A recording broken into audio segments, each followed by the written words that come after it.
오늘 말씀의 제목은 헌금, 베푸신 은혜의 반영이란 제목으로 말씀을 나누겠습니다. 우리는 지난주 설교에서 바울이 고린도 성도들에게 그리스도에게 당연히 있어야 될 근심을 권면함을 보았습니다.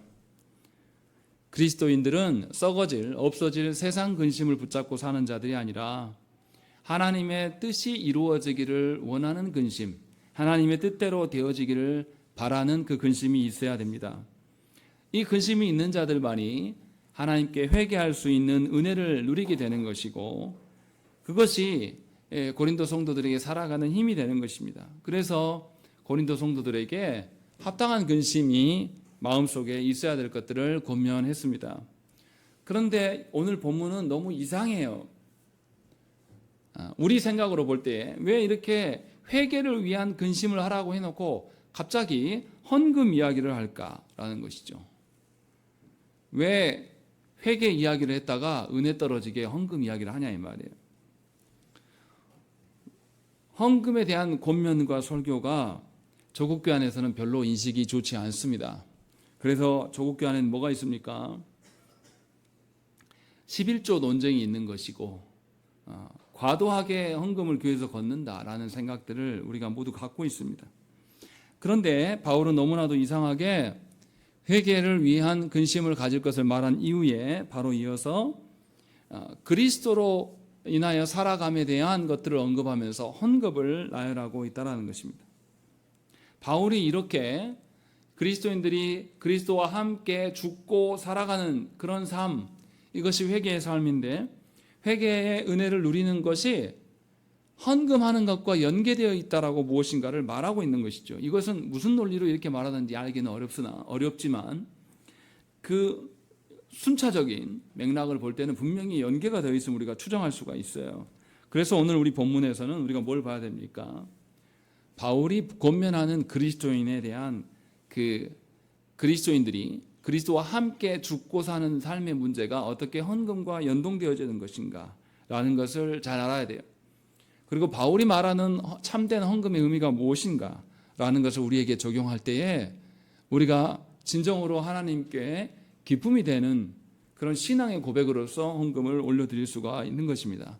그래서 오늘 설교를 듣고 여러분 안에 헌금에 대한 새로운 정립이 있기를 바라고, 그것이 어떻게 우리에게 적용될지를 구체적으로 알아가시기를 원합니다.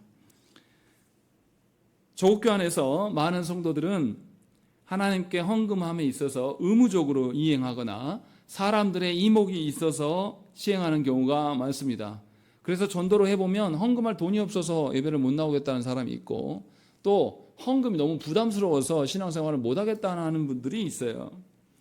이것은 헌금에 대해서 아주 이해가 없는 겁니다. 문제는 뭐냐면 헌금에 대한 이런 가르침이 또 교회에서도 시행되지 않고 있어요. 그래서 헌금의 의미를 이해하지 못하고 사람들이 오해합니다. 그래서 심지어 우리 시대는 뭔 이야기까지 합니까? 헌금 설교를 하는 사람은, 헌금 설교를 설교하는 설교자는 아주 나쁜 설교자고, 헌금 설교를 한 번도 하지 않고 온전히 복음 설교만 하는 것을 좋은 설교자로 우리 시대는 인정합니다. 그래서일까요? 몇 년 전에 신문 기사에서 뭐가 나왔냐면, 작은 교회였는데 코로나로 힘든 그 성도들을 위하여서 목회자가 교회 건물을 정리하고 성도들한테 다 나눠줬고 교회가 없어졌다, 이런 기사가 있었습니다. 그 기사가 성도들 안에 아주 회자되었어요. 정말 좋은 목회자다. 예배 처소가 없어졌고 이제 그들은 가정에서 그냥 예배를 드린다라는 것, 이런 교회의 처지나 상황을 고려하지 않은 채로 굉장히 좋은 목회자로 비춰지고 많은 성도들이 그 기사를 보면서 그 목사를 칭찬하는 것을 보았습니다. 얼마나 댓글들이 환호하는지 저는 보고 깜짝 놀랐어요. 아, 성도들의 인식이 이런 거구나 라는 것. 그런데 이상한 것은 뭐냐면 성경으로 남아있는 바울의 권면에는 연보에 대한, 헌금에 대한 설교가 등장한다는 것이죠. 이것도 회개 다음으로 분명하게 그리스도로 인하여서 살아가는 삶과 연동되어서 바로 이어서 붙여서 설명하고 있는 것입니다. 정말로 우리 시대의 성도들이 원하는 것처럼 헌금은 성도의 자유에게 맡겨주고 목회자는 그저 복음만을 증거한 것이 합당한 것이냐, 그러면 복음 안에서 헌금은 빠져 있는 것이냐라는 것을 우리가 한번 생각을 해봐야 돼요. 그것이 정말로 합당한 교회됨이라고 말할 수 있을까요? 우리 시대에 많은 성도들이 여론이 그러하기 때문에 교회가 그 여론을 따라서 가는 것이 합당한 교회됨이라고 말할 수 있을까요? 그럴 수 없습니다. 교회됨은 하나님으로부터 찾아야 되고 교회됨은 말씀에서 찾는 것이지 결코 여러분들의 처지와 상황과 여러분들의 호불호에 따라서 교회가 달라지는 것이 절대 아니라는 것입니다. 그런 점에서 오늘 우리 깊이 생각을 해봐야 돼요. 여러분들은 헌금에 대해서 어떤 입장을 취하고 있는지 모르겠으나 분명하게 오늘 바울이 권면하는 말씀을 통해서 여러분들에 대한 헌금의 인식이 달라져야 됩니다.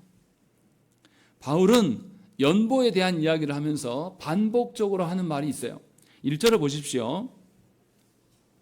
형제들아, 하나님께서 마게도냐 교회들에게 주신 은혜를 우리가 너희에게 알린다 라고 되어 있습니다. 은혜를 말하고 있습니다. 연보라고 말하지 않아요. 은혜라고 이야기를 하고 있고 4절도 보세요. 이 은혜와 라고 되어 있습니다.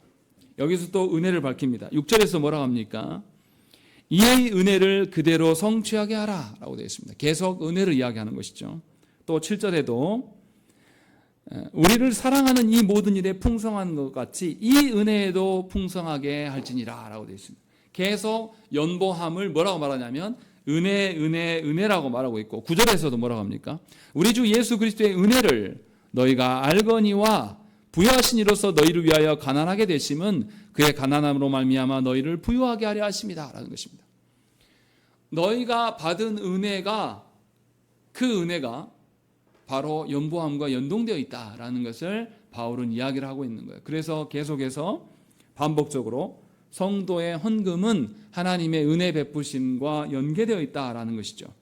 다시 말하면 성도의 헌금은 오늘 설교의 제목처럼 하나님의 은혜 베푸심에 대한 반응이라는 거예요. 바울이 지금 이것을 이야기를 하고 있는 것입니다. 그래서 헌금을 언제 합니까? 잘 모르는 사람들은 교회 와서 아무 때나 헌금함에 그냥 하고 가는 걸 헌금이라고 생각해요. 그러나 그것이 헌금이 아니에요. 그래서 우리 교회는 언제만 헌금함이 있습니까? 예배 때만 있다가 사라져요. 우리 교회는. 그리고 예배의 순서 가운데 분명하게 헌금함이 헌상이 있습니까? 없습니까? 있어요. 왜 예배 가운데 두셨을까라는 것을 우리가 조금만 생각을 해보면 하나님께 받은 은혜에 대한 반응이다. 그리고 헌금이 어디 뒤에 있습니까? 말씀 선포 뒤이후에 말씀에 대한 받은 것으로의 찬양한 다음에 그 다음에 하나님께 헌상함이 있는 거예요. 그러니까 말씀에 대한 반응이에요. 하나님 주신 은혜에 대한 반응이 헌금이에요. 그래서 헌금은 누구에게만 허락된 겁니까? 하나님께 구원받은 자에게만 허락된 것이 헌금이에요. 가끔 받아보면 처음 우리 교회 방문한 분이 그 사람이 예수를 믿는지 안 믿는지 알 수 없는데 헌금하고 가시는 분들이 있어요. 근데 누가 봐도 이분은 예수 안 믿는 것처럼 봉투에다 그렇게 써가시는 분들이 있어요. 그건 헌금이 아닙니다. 하나님 받지 않으세요. 분명하게 헌금은 하나님께 구원받은 자, 그 구원의 말씀을 듣고 거기에서 반응하는 것이라는 것입니다. 그렇기 때문에 헌금을 성도의 자유로 남겨놓는 것, 성도의 선택사항으로 남겨두는 것은 예배의 중요한 한 부분을 스스로 제거해버리는 것입니다. 결코 하나님께서 베푸신 은혜에 대한 당연한 반응이 우리에게 있어야 돼요. 요즘은 약간 미디어들이 너무나 난리를 치니까 어떻습니까? 뭔가 유튜브에 먹방을 보면 왜 사람들이 그걸 쳐다봅니까? 그 사람이 맛있는 걸 먹고 그 사람의 반응을 보면서 그 반응에 우리가 같이 동참하는 거거든요.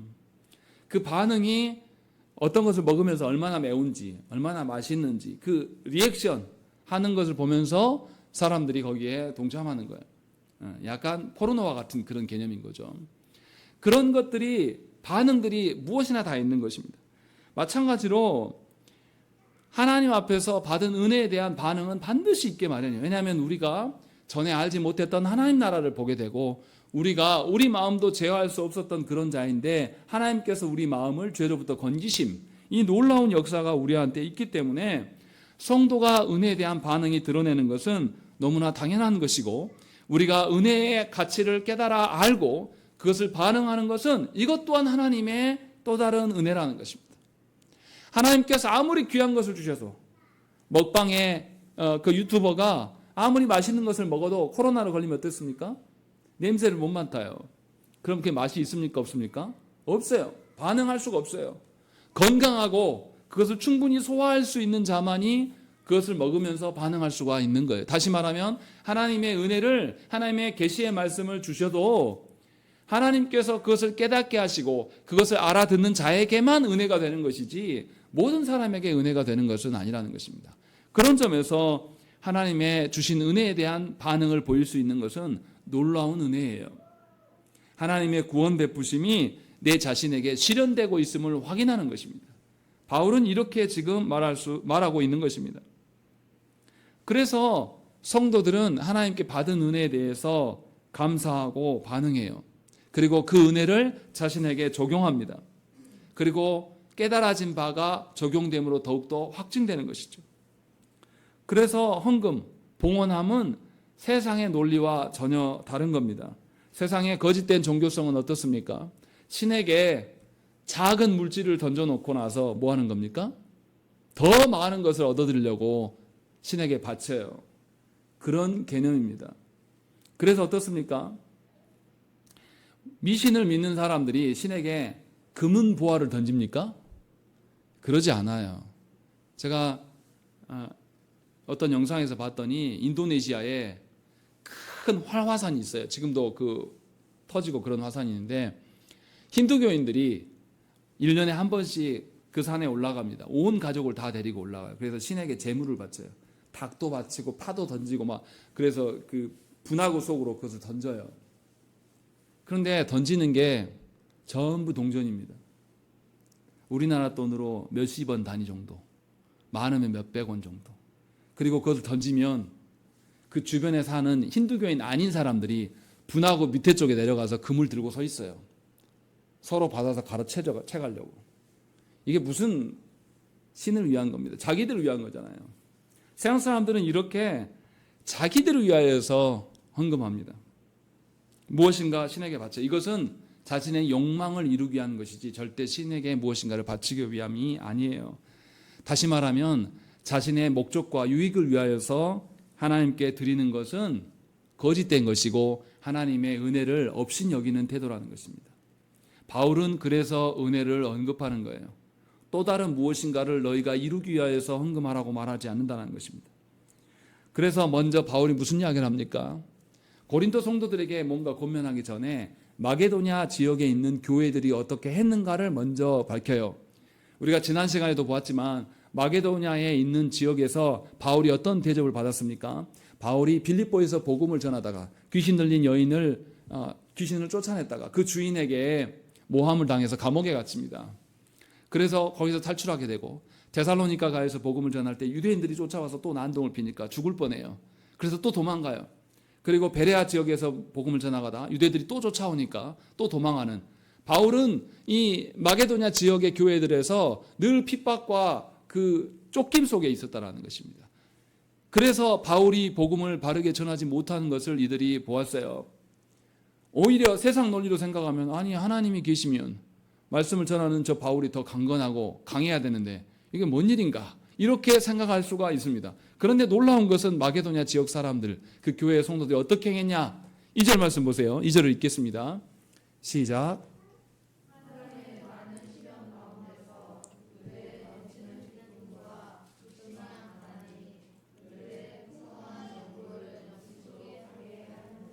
예, 고린도 교회는 무역으로 잘 사는 동네예요. 물론 타락한 도시이긴 하지만 굉장히 잘 사는 동네였습니다. 어려움이 없어요. 그런데 마게도냐 지역의 사람들은 예수 믿는 것 때문에 유대인들에게 고난을 당하고 핍박을 당하는, 바울이 실제로 도망하고 감옥에 갇히는 것을 다 본 사람들이에요. 그런데 그런 사람들이 그렇게 많은 시련과 극심한 가난 중에도, 궁핍 중에서도 연보를 어떻게 했다고요? 풍성하게 하고 있다라는 것이죠. 그러니까 세상의 논리로 생각하면 이것은 이해가 안 돼요. 세상의 논리로 생각하면 아니 예수 믿고 잘 돼야지. 그래서 헌금하는 거지. 이렇게 말하는 것이 세상 논리예요. 그런데 바울은 오히려 반대로 이야기하는 겁니다. 내가 빌립보, 데살로니가 또 베레아에 있는 교회들에게 보여준 것은 내가 핍박받고 고난받는 것, 내가 궁핍한 중에 있었던 것밖에 없었어요. 그것을 보여준 것밖에 없습니다. 그런데 그들이 본 것은 뭐냐면 바울이 목숨을 걸고 복음을 증언한 것을 봤어요. 그래서 그들이 놀랍게 많은 핍박 속에서 또 많은 궁핍함 속에서도 그들에게 충만한 것이 무엇이냐면 구원의 은혜를 그들이 충만하게 경험한 것이에요. 물질이 없어도 하나님의 은혜가 풍성하기에 그들은 하나님의 은혜에 대한 반응으로 풍성한 연보를 행하였다라는 것이 바울이 우리에게 말하는 것입니다. 그러니까 진정한 성경적인 헌금은 무엇입니까? 하나님께서 베푸신 은혜를 알아차리고 그 베푸신 은혜를 계수하여 하나님께 올려드리는 것이 진정한 헌금의 의미예요. 사람의 어떠함, 사람의 열정, 사람의 헌신, 사람의 어떤 그런 것들로부터 흘러나오는 것이 아니라 하나님으로부터 주어진 것.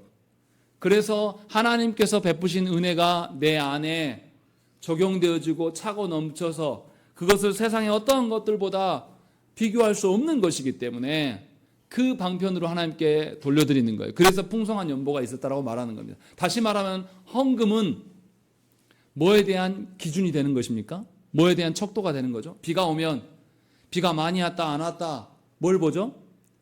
강수계를 봐요. 강수계. 다리 밑에 눈금 보면서 아 비가 많이 왔구나 안 왔구나 그거 보잖아요.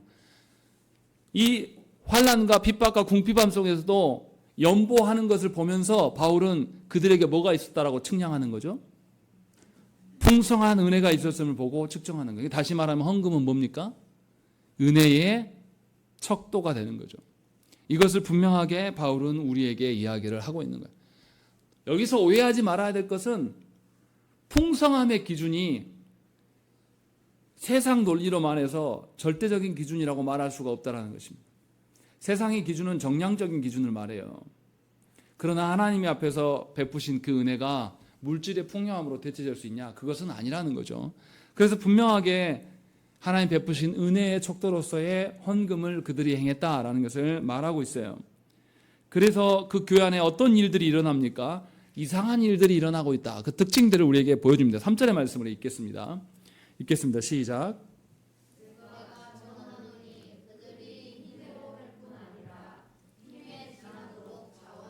예, 여기 뭐라고 되어 있냐면 마게도니아 지역 사람들이 핍박받고 있고 고난 중에 있고 또 궁핍해요. 그런데 그들이 뭐라고 하냐면 연보를 힘대로 할 뿐 아니라 힘에 지나도록 자원한다라고 되어 있습니다.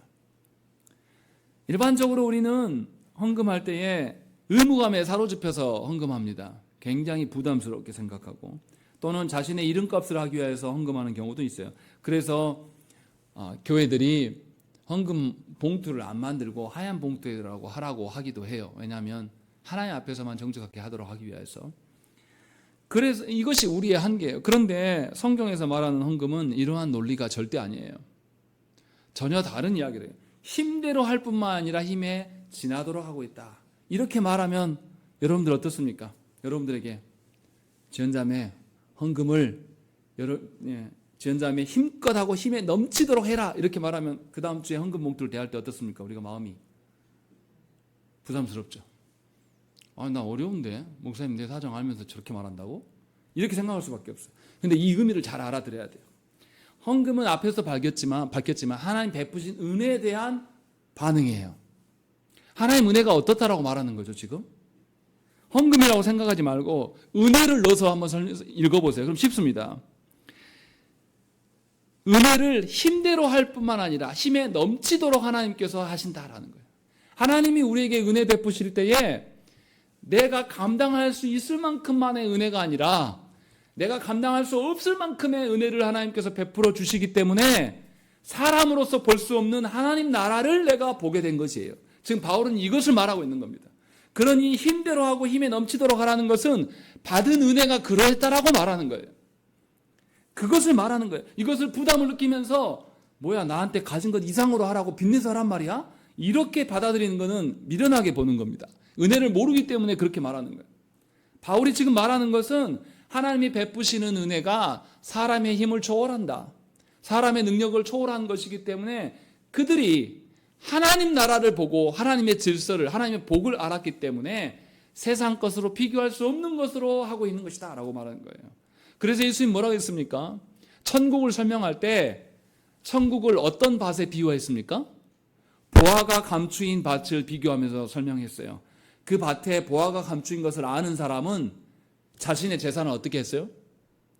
다 팔아서 탕진하더라도 뭘 사기를 원했습니까? 그 밭을 사기를 원했다라는 거죠. 하나님 나라를 그렇게 한다라면 이 땅에 어떠한 것이 너에게 어떤 해가 되고 이 땅 것이 너에게 붙잡는 장애가 되고 방해가 될 수 있겠는가? 이 이야기를 지금 우리에게 말씀하고 있는 거예요. 그리고 두 번째로 5절을 보시면 마게도냐 성도들이 아주 특징적으로 하는 게 나타납니다. 우리 5절 말씀 읽겠습니다. 시작.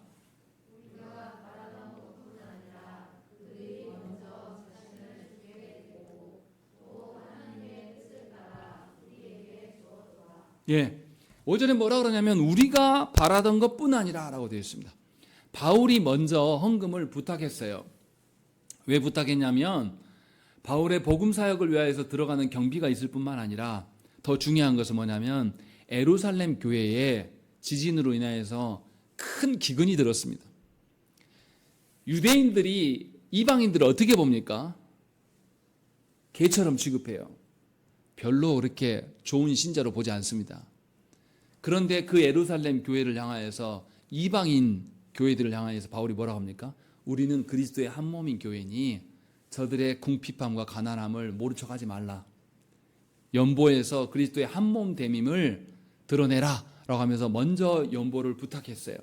그래서 5절에 우리가 바라던 것뿐만 아니라 더 중요한 것을 하나님께 드렸다. 뭘 드렸다고요? 그들이 먼저 자신을 주께 드렸다라고 밝히고 있는 거예요.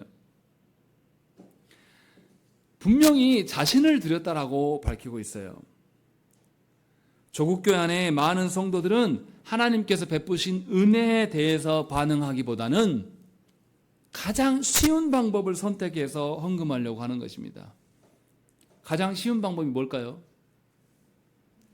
하나님께 드리는 것에 있어서 여러분들의 시간을 드리는 게 편합니까? 돈을 드리는 게 편합니까? 돈 드리는 게 더 편해요. 우리는 자본주의에 물들어 있는 자들이거든요. 시간을 내서 하나님께 하라고 하면 쉽습니까? 안 하려고 그래요. 제가 어렸을 때 교회는 지지리도 못 사는 동네의 교회였어요. 하루 3끼 못 먹는 집도 있었고요. 정부미로 때우는 집도 있었습니다. 젊은 분들은 정부미 뭔지 모르겠지만 맛이 없어서 밥 먹기가 힘들어요. 그런 동네인데 교회 안에 늘 사람이 있었어요. 교회가 막 몇천 명 되는 교회가 아니에요. 100여 명도 안 되는 교회였습니다. 그런데 제가 기억하기로 저 초등학교 때 중학교, 고등학교 형, 누나들이 학교를 아침에 갈 때 들려서 교회에서 1분 정도 기도하고 학교를 가요. 또 그리고 끝나고 오면 4시, 5시쯤 해 넘어갈 때 되면 형들, 누나들이 꼭 교회 와서 기도하고, 다 그랬던 건 아니지만 그런 사람들이 꽤 많았어요. 그래서 제가 학교를 갔다가 교회 와보면 꼭 누군가 교회에 있었습니다. 자기의 시간을 드리고 그곳에서 있는 걸 기뻐하고 좋아했어요. 시골 교회지만. 그런데 우리 시대의 교회는 어떻습니까? 일주일 내내 예배당이 텅 비어 있습니다. 우리 교회만이 말하는 게 아니라 우리 시대의 교회 전부 그렇다라는 거예요. 그래서 무슨 이야기가 나옵니까?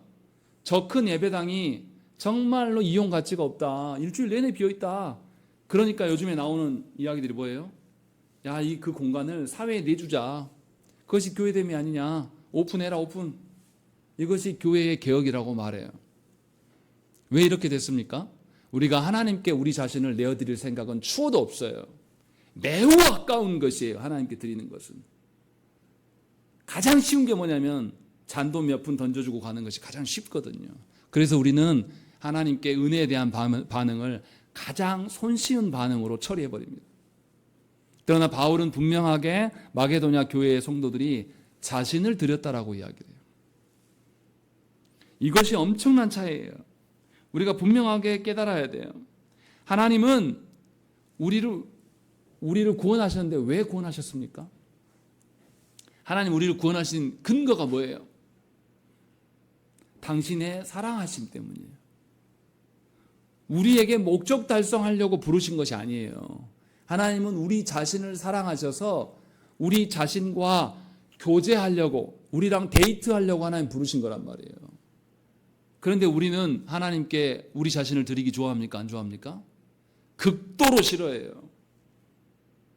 하나님께 시간 내주는 거요? 거의 없습니다. 우리 시대의 성도들 중에 하나님께 내 시간 마음대로 퍼가세요. 하나님이 언제든 부르면 갑니다. 언제든 달려갑니다. 이런 성도들 찾아보기 힘들어요. 다 자기의 시간과 영역과 자기의 쉴 것, 자기의 누릴 것들은 다 계산을 해요, 성도들이. 그러나 하나님께 자기 자신 드리는 것은 하지 않습니다. 가장 손쉬운 방법으로 돈으로 던져놓고 가는 거예요. 그러니까 예수 믿어도 돈이 있어야 된다고 말하는 겁니다. 안 드리고 싶은 거예요. 그런데 분명하게 이 이야기를 하고 있는 거예요. 우리가 하나님께 헌금하면서 생각해야 될 게 무엇입니까? 내가 내 전부를 하나님께 드리려고 지금 하는 것인지 깊이 생각하면서 하나님께 돌려드려야 돼요. 하나님 모르시겠습니까? 정말로 사람끼리도, 부부끼리도 어떻습니까? 상대방이 정말 나를 사랑해서 나에게 오는 것인지 아니면 자기 목적을 이루기 위해서 오는 건지 압니까? 모릅니까? 다 알아요. 부부 간에도요. 눈빛만 봐도 알아요. 저 화상이 지금 나를 또 이용해 먹으려고 오는구나. 그러면 가까이 오지도 못하게 하지 않습니까? 근데 우리는 하나님께 그렇게 한다고요. 그리고 아주 쉬운 방법으로 퉁치고 넘어가려고 해요. 그러면서 우리가 하나님 사랑한다고 해요. 찬양하면서 막 눈물을 흘리면서 하나님 사랑한, 거짓말 좀 안 했으면 좋겠어요. 바울이 말하는 헌상은 이런 겁니다. 정말로 하나님께 자기 자신을 돌려드리는 마음으로 하나님께 드리는 거냐라는 것을 우리에게 묻고 있어요. 우리는 얼마나 하나님께 내 자신을 드리는지 인색한지 몰라요.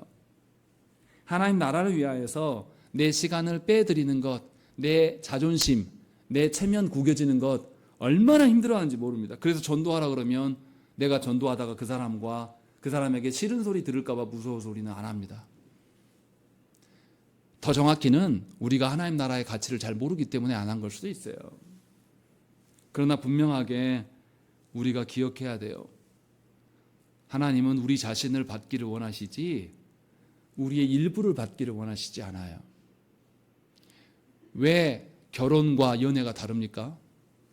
연애는 지 만나고 싶을 때 만나면 그만이에요. 결혼 생활은 그게 됩니까? 내가 가장 힘들고 지치고 나의 가장 추하고 더러운 것까지 상대방에 다 보여줘야 돼요. 이것이 결혼 생활이에요. 그러니 결혼 생활은 그냥 순수하고 로맨틱하고 이런 게 아니에요. 삶이에요. 치열해요. 그 속에 치열한 삶이 있고 치열한 사랑이 있기 때문에 그 속에서 사람이 자라는 거예요. 그렇게 하나님께서 가정을 두신 거란 말이죠. 우리 그렇게 살지 않습니까? 하나님 베푸신 속에서 우리는 그렇게 살아가면서도 또 그런 사랑을 우리는 요구하면서도 우리는 하나님께 그렇게 사랑할 줄을 몰라요. 사랑하지 않으려고 합니다. 그래서 가장 쉬운 방법으로 모든 것을 해결하려고요. 그러나 하나님께서는 우리의 이러한 마음을 받지 않으십니다. 하나님 거지가 아니에요. 하나님 눈치가 없지 않으십니다. 하나님 여러분들의 마음 중심을 다 보고 계셔요. 사람들 간에도 돈으로 해결하는 것을 별로 좋아하지 않지 않습니까? 진심으로 그것이 되어지길 우리는 원하지 않습니까? 분명하게 우리가 알아야 돼요. 바울은 이것을 데살로니가 교회 성도들에게 보여줬어요. 그래서 데살로니가 전서 2장 8절 말씀에 뭐라고 나오냐면 우리가 이같이 너희를 사모하여 하나님의 복음뿐 아니라 우리의 목숨까지도 너희에게 주시기를 기뻐함은 너희가 우리의 사랑하는 자 됨이라 라고 되어 있습니다. 저도 이 바울의 서신서를 읽으면 굉장히 나는 한참 부족한 자라는 걸 많이 느껴요. 바울은 복음만 준 것이 아니에요.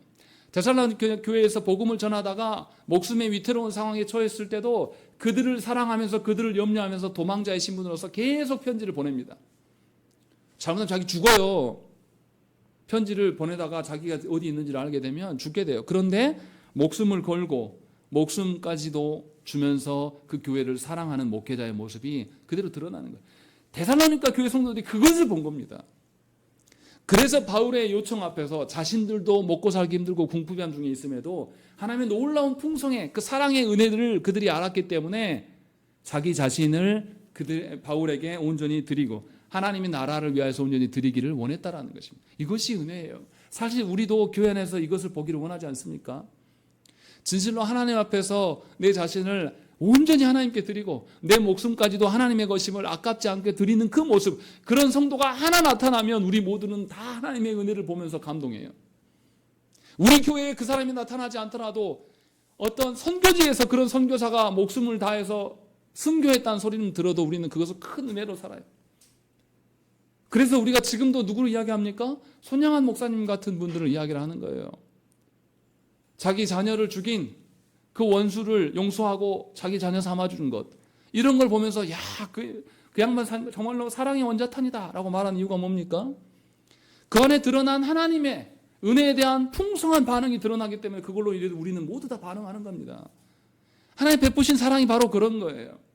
그것을 누리라고 하나님께서 헌상의 제도를 교회 안에, 예배 안에 두셔서 우리에게 그 은혜에 대한 반응의 기회를 주신 거예요. 이것을 우리가 잘 알아들어야 돼요. 그렇기 때문에 하나님의 은혜를 나의 일부분으로, 나의 손쉬운 방법으로 대체하려고 하는 그 교만함과 간사함에서 벗어나야 됩니다. 그것은 은혜가 아니에요. 그것은 하나님의 은혜를 먹칠하는 것입니다. 그래서 우리의 전 존재를 하나님께 드리기 위해서 우리가 하나님께 기도해야 돼요. 우리 스스로 우리 자신을 하나님께 드릴 수 있는 능력이 있는 자가 아니에요. 우리는 두려움도 많고 우리는 걱정도 많고 근심도 많은 자들입니다. 그래서 우리 자신을 하나님께 투척할 수가 없어요. 어쩔 때만 가능하냐면 하나님께서 나에게 충만한 은혜를 주실 때에, 하나님께서 나에게 하나님 나라의 그 확신함, 내 인생의 전부가 하나님의 손에 달려있음을 확증해 주실 때에만 우리가 우리 자신을 하나님께 돌려드릴 수가 있는 거예요. 그러니 하나님께 돌려드리는 것은 엄청난 은혜예요. 하나님께 나의 가장 귀한 것을 올려드리는 것은 최고의 은혜예요. 이것을 내가 이미 받았다는 것을 증거해 주는 것이죠. 그래서 바울은 이 은혜가 어디로부터 온 것이냐를 9절에서 이야기를 하고 있습니다. 9절 우리 말씀 읽겠습니다. 시작.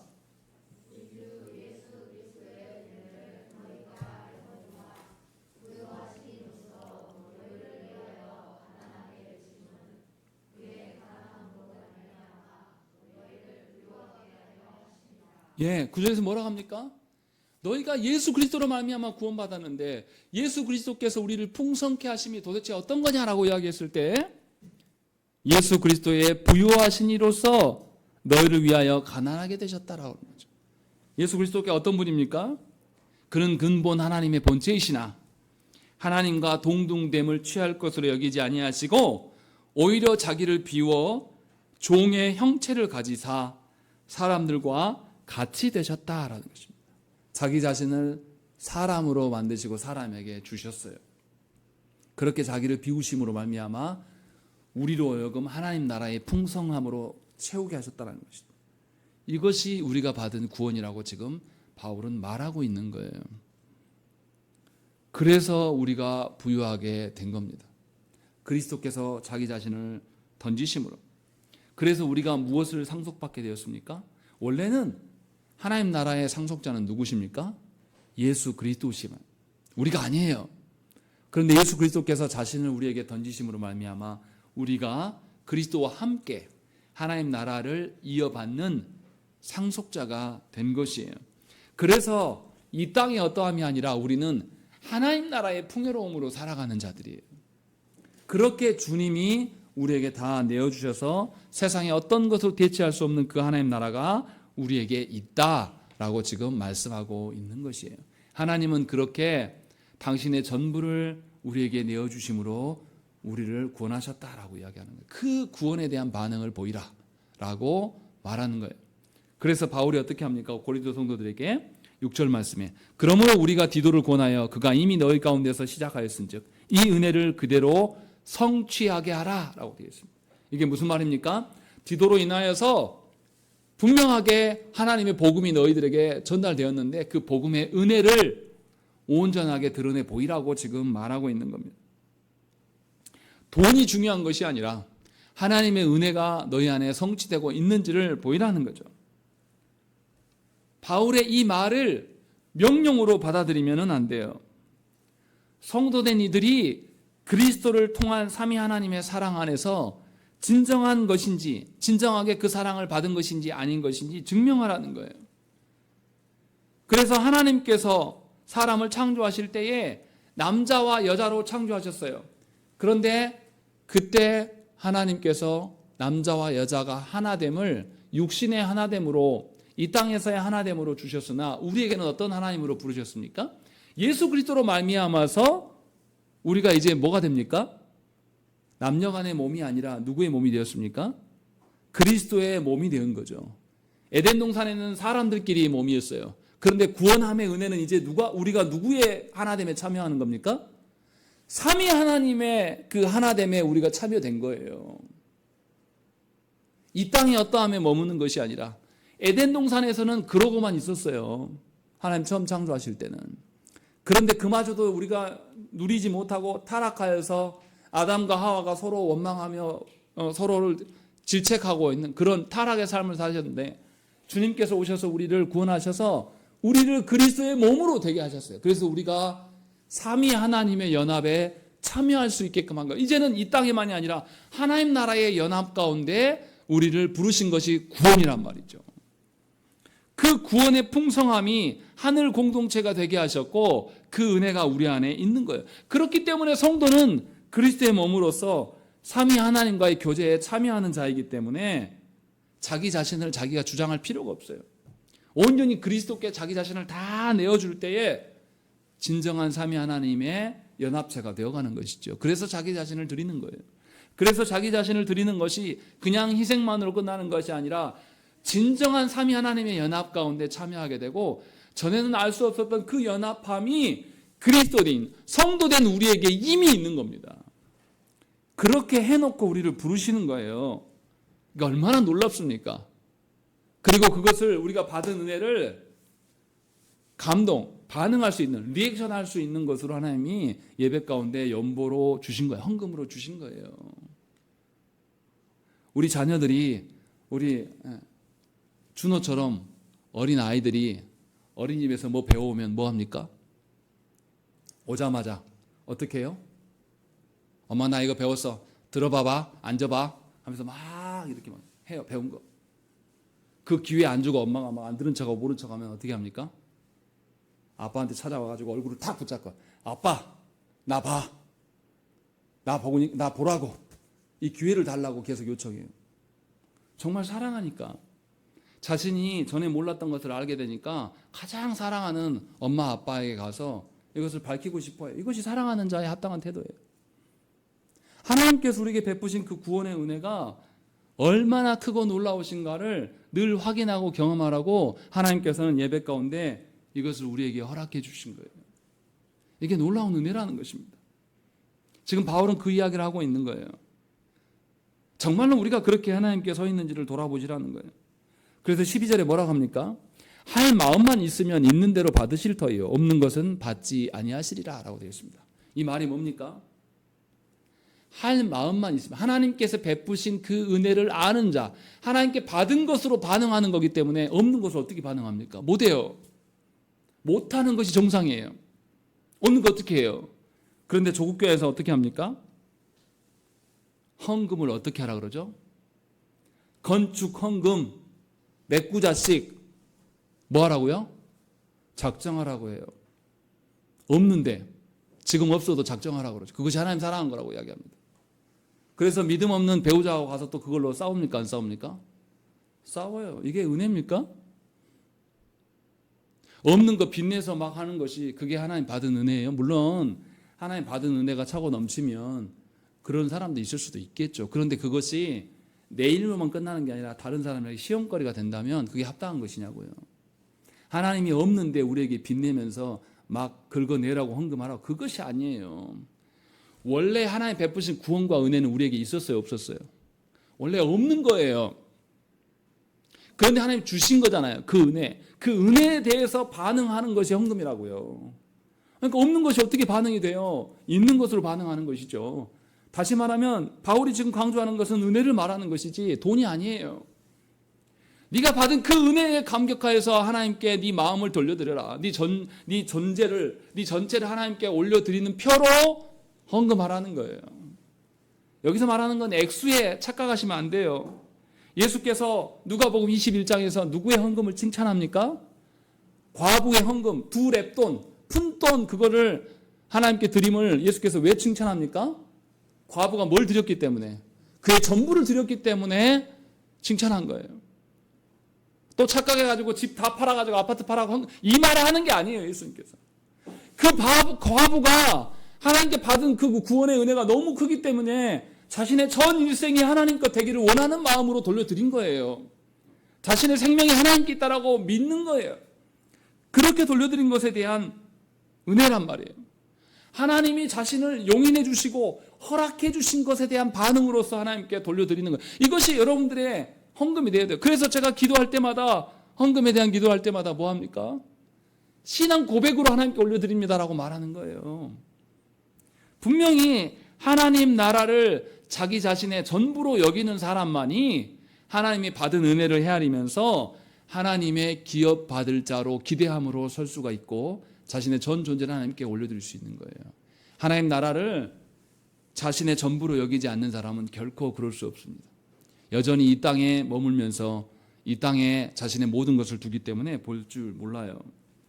그런데도 조국교회 현실 앞에서는 너무나 안타까워요. 여전히 11조 논쟁을 하고 있어요. 하나님이 필요하시면, 교회의 복음사역을 위해서 필요하다라면 우리가 10에 1조, 2조, 3조 더 하는 건 당연한 거 아니겠습니까? 모든 사람에게 당연하다고 말하는 것이 아니에요. 충분히 하나님께 은혜를 받은 사람이면 더 할 것이고, 그렇지 못한 사람은 적게 할 거예요. 그거에 대해서 논하고 평가할 수 있는 자격은 우리 사람 중에는 없어요. 하나님이 아실 겁니다. 그것을 지금 말하고 있는 거예요. 그래서 빌리 그레함 목사님이 뭐라고 그랬냐면, 우리의 11조 외에 더 많은 헌금을 드리는 것은 희생을 드리는 것이며, 그것 또한 하나님께서 예수 그리스도를 통하여 우리에게 행하신 일에 대한 감사의 필수적인 표현이다. 이렇게 말한 거예요. 감사함의 표현인 것이지, 하나님께서 예수 그리스도로 말미암아 우리에게 베푸신 구원에 대한 그 감사의 표현인 것이지, 우리의 희생과 우리의 간절함과 우리의 어떠함이 아니다라고 말하고 있는 거예요. 착각하지 말라라는 거죠. 받은 은혜에 대한 반응이라는 거죠. 그것을 분명하게 이야기를 하고 있는 거예요. 다윗이 또 어떻습니까? 다윗이 사무엘하 24장에서 이 아라우나 타작마당에서 하나님께 번제를 드리려고 할 때 어떻게 하죠? 아라우나가 타작마당을 다윗에게 어떻게 해요? 공짜로 마음대로 쓰십시오. 왕이 원하신 대로 다 쓰십시오 할 때 다윗이 어떻게 합니까? 아니, 나 공짜로 못 쓴다. 나 값어치 다 지불할 것이다 라고 해요. 왜 이렇게 합니까? 하나님께 자신의 것을 드리는 것이 전혀 아깝지 않아요. 하나님께 자신의 것을 드리고 싶어요. 남의 것을 공짜로 가져와서 드리고 싶은 그런 마음이 아니라 자신의 전 존재를 드리고 싶은, 다윗이 그렇게 행하는 거예요. 이처럼 헌금은 그리스도의 희생으로 인한 우리의 구원에 대한 반응인 것이에요. 그렇기 때문에 우리의 전 존재를 하나님께 받아주시기를 원하는 거예요. 마치 우리의 어린 자녀들이 부모된 우리와 사랑하고 싶어서 우리의 얼굴을 붙잡고 우리 안에서 뛰놀면서 나 엄마 이렇게 엄마만 있어도 좋아 하면서 그렇게 즐겁게 뛰노는 그 모습처럼 하나님께서 우리에게 은혜를 베푸시고 하나님 안에서 뛰놀기를 원하는 그것에 대한 반응이 바로 우리에게 주어진 예배 중에 헌상이라는 것입니다. 그러니 우리에게 받은 은혜를 헤아리면서 주 앞에서 해야 돼요. 하나님이 베푸신 은혜를 헤아리면서 하나님께 헌상하는 것이지, 내 형편과 처지와 나의 괴로움과 나의 욕망을 붙들고 하나님께 헌상하는 것, 봉헌하는 것이 절대 아니라는 것입니다. 바울은 지금 이것을 우리에게 이야기를 하고 있는 거예요. 그리고 마지막으로, 시간이 좀 갔지만 바울이 마지막에 뭐라고 합니까? 13절과 14절에 반복적으로 이야기하는 게 있습니다. 이는 다른 사람들은 평안하게 하고 너희는 곤고하게 하려는 것이 아니요 균등하게 하려 함이니, 이제 너희의 넉넉한 것으로 그들의 부족한 것을 보충함은 후에 그들의 넉넉한 것으로 너희의 부족한 것을 보충하여 균등하게 하려 함이다 라고 되어 있습니다. 여기서 착각하지 말아야 될 게 있어요. 헌금이 구제로 쓰이는 것이 맞긴 맞으나 구제가 궁극적인 목적은 아니에요. 다시 말하면 세상에서 말하는 구제는 뭡니까? 내가 있는 것으로 도와주는 거예요. 그런데 하나님께 돌려드리는 헌금에서, 교회에서의 구제는 어떤 걸까요? 그 사람에게 뭐가 있기를 원하는 거죠? 헌금 자체가 뭐에 대한 반응이죠? 하나님의 은혜에 대한, 구원에 대한 반응이에요. 그러면 교회가 헌금으로, 구원에 대한 반응으로서 다른 지체를 돕는 것은 그가 하나님의 은혜를 누리는 데 있어서 방해되지 않도록 적정한 경제력에 뒷받침하기 위해서 하나님의 구원의 은혜를 보지 못하게 하는 장애물을 제거하기 위한 목적으로 구제하는 거예요. 전혀 다른 거예요. 세상은 돈 자체가, 경제력 자체가 목적으로 그를 구제하려고 해요. 그런데 교회에서의 구제는 그런 게 아니라는 것이죠. 하나님의 은혜가 그에게 정말로 전달되기를 바라고, 그래야 해서 그가 하나님의 은혜 가운데 온전히 설 수 있기를 바라는 마음으로서 구제하는 것이죠. 그래서 교회의 구제는 공교회적 성격을 띠는 거예요. 무슨 말이냐면 우리 모두가 그리스도의 몸으로 서기를 원하는 마음에서 구제하는 것입니다. 그러니 구제를 하는 우리들이나 구제를 받는 우리들이나 다 그리스도의 몸이 되기를 원하는 마음으로 구제해야 된다는 거예요. 그런데 교회 안에서 실제로 해보면 그렇지 않는 경우가 너무나 많아요. 경제적인 어려움에 있어서 또는 우리 자녀들의 학비의 부족으로 인해서 교회가 장학금도 하고 구제를 하게 되면 그 속에서 하나님의 몸됨을 우리가 소망해야 되는 것인데, 구제를 하면 돈의 액수를 보고 감격하고 놀라는 경우가 많아요. 이거는 허망한 것이에요. 가르쳐야 돼요. 분명하게 그리스도의 몸으로서 우리는 다 일치된 자들이에요. 그렇지 않겠습니까? 한 몸인데 엄지손가락하고 새끼손가락하고 다른 피를 공급받습니까? 한 몸인데 에너지가 달라요? 에너지의 분배나 힘의 분배는 다를 수 있겠죠. 그러나 한 몸이에요. 균등하게 한다는 의미를 세상의 논리로 사회복지적으로 생각하면 곤란하다는 것입니다. 그것을 말하고 있는 것이 아니에요. 하나님께서 공급하시는 구원의 생명이 지속적으로 모든 지체에게 임하기를 원하기 위해서, 그러한 하나님의 은혜의 피가 모든 성도들에게 수혈될 수 있게 하기 위하여서 교회는 구제하는 것입니다. 그렇기 때문에 사람의 어떠함으로, 사람의 어떤 의지나 노력과 그걸로 결실되어지는 것이 절대 아니에요. 우리가 아무리 그 사람의 경제력을 도와도 그가 하나님의 은혜를 누리는 것은 누구 손 안에 있습니까? 하나님께 있는 거예요. 그래서 우리는 영혼을 위하여서 구제할 때에 돈으로만 하면 안 됩니다. 반드시 그 영혼을 위하여서 기도하고, 반드시 그 영혼이 말씀으로 깨달아져서 하나님께 돌아오기를, 그것이 같이 흘러 들어가는 거예요. 그러할 때에 빛을 발하는 거예요. 다시 말하면 복음이어야 되는 거예요. 생각을 해보십시오. 한 가정 안에서 한 형제와 지체가 있는데, 형제들이 있는데, 수빈이하고 수연이가 있는데, 수빈이가 어려워졌어요. 성인 돼서. 그런데 수연이가 언니 어려우니까 내가 구제할게, 이렇게 말합니까, 안 합니까? 형제간에 뭔 구제예요? 그렇게 말하면 정신 나간 인간이죠. 형제간에 도와주는 것을 구제라고 합니까? 그리고 그것을 빚으로 계산해요? 가족끼리 누가 그렇게 합니까? 교회에서 구제는 그리스도의 몸으로서 한 지체로, 한 형제로서 서로를 돌보는 거예요. 그 도움을 받는다고 해서 부끄러운 일이 됩니까? 가족이 도와야지 누가 도와요? 가족 안에서는 그렇게 하는 거 너무 당연하게 생각하지 않습니까? 그런데 왜 우리는 그리스도의 몸된 그 하나님 나라의 가정 안에서는 이것을 생각하지 않냐 이 말이에요. 그것을 기억하라는 거예요. 바울이 지금 그 이야기를 하고 있는 거예요. 그러나 또 하나 생각을 해야 돼요. 세상 사람들은 무조건 도와주는 것을 맞다고 생각합니다. 그런데 아까도 말씀드렸지만 우리의 구제는 복음을 위한 거예요. 그러면 충분히 자기가 하나님 앞에서 살 수 있고 하나님 앞에서 은혜를 누릴 수 있는데도 불구하고 나태하고 게을러서 가난해졌어요. 그런 사람은 돕는 게 목적이어야 됩니까? 아니면 바르게 하는 것이 목적이어야 됩니까? 바르게 하는 것이 선행돼야 돼요. 하나님께 회개하지 않고 하나님의 말씀대로 살려고 하는 것이 전혀 안 보이는데 무작정 돕는다고 해서 그 사람이 그리스도의 몸된 지체로 세워집니까? 그렇지 않습니다. 그래서 교회는 마냥 돕는 것이 목적이 아니에요.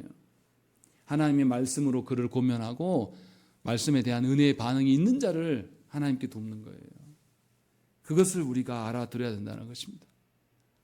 정리하면 교회의 헌금은 세상의 논리로 세상 종교에서 남발하는 그런 것과 전혀 다른 거예요. 하나님이 베푸신 구원이 먼저 선행되었고 그 구원에 대해서 알아보고 하나님 나라를 소망하는 그런 자들이 반응할 수 있는 것이 헌금입니다. 그렇다고 해서 우리가 하나님께 헌금함에 있어서 돈으로 끝내버리는 것은 아주 악한 겁니다. 우리 자신을 하나님께 드림으로 말미암아서 우리 자신이 하나님 나라의 일원으로서 하나님 나라의 백성으로서 세워져 가기를 소망함으로 하나님께 올려드려야 되는 것입니다. 그래서 하나님께 받은 은혜가 더 많기를 갈망하는 거예요. 이 땅에서 내가 더 많은 것들을 얻고 이 땅에서 더 많은 권세를 쥐어 갖는 것, 이것이 내 목적이 아니라 하나님 나라의 질서와 하나님 나라의 복음 확장을 위해서 내가 더 헌신되어지고 쓰여지기를 소망함으로 하나님의 뜻을 따라서 자기 자신을 돌려드리는 것이 우리의 헌상의 기회예요. 그래서 우리가 하나님께 받은 은혜를 온전히 돌려드리는 시간이 이 설교 이후에 이어지는 헌상의 시간입니다. 분명히 우리가 깨달아서 과연 내가 하나님 앞에서 온전한 그리스도의 몸인가를 잘 살핌으로 하나님께 합당한 하나님의 좋은 기회 주신 그 헌상의 시간들을 복되게 활용하시며 여러분들의 일상에서도 진심으로 하나님의 겉되기를 소망하심으로 하나님께 서는 그런 인생이 되어질 줄로 간절히 축원합니다. 함께 기도하겠습니다.